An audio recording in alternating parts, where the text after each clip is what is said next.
Good morning, જય Shri Krishna, welcome back to our new vlog. તો એક ચા નાસ્તો કરી લીધો, થઈ ગયો ચા નાસ્તો કરી લીધો. હું જોઈ રવડું ચાલુ હતો, જોઉં ઓટો મારતા હું. તો આપણે પહોંચી ગયા હતા, જો રસોડું ચાલતું હતું ત્યાં આગળ 8:30 પહોંચ્યા હતા. તો દાળ ભાત 2 શાક બની ગયા હતા. પછી શું હતું એ મને નહીં ખબર, પણ આટલી વસ્તુનો ટેસ્ટ કરીને આપણે નીકળી ગયા બેંક બાજુ.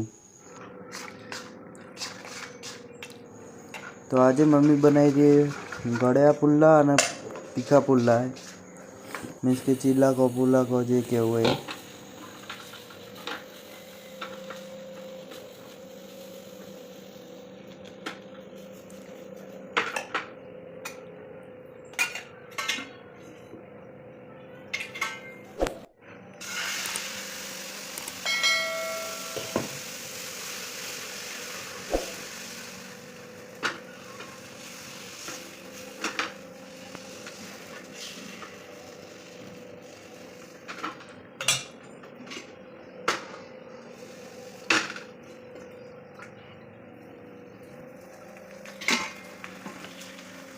ચલો તૈયાર થઈ ગયા ત્રણ ગળ્યા અને તીખા પુલ્લા.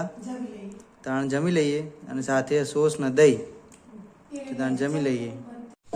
તો અકારે બનાવ્યા હતા પુલા ભાત ને કઢી. ઉખડી બને, પરોઠા. તો ડિનરમાં હા બટેકાનું શાક, ખીચડી, મરચા, દૂધ અને બાજરીના બિસ્કિટ. અરે બિસ્કિટ કહેવાય આપણા. અરે ને રોટલા, બાજરીના રોટલા. તો આજના બ્લોગનું કરી છે એન્ડ. મળીએ કાલે એક નવા બ્લોગ સાથે. તબ તક like, share and subscribe. Bye bye.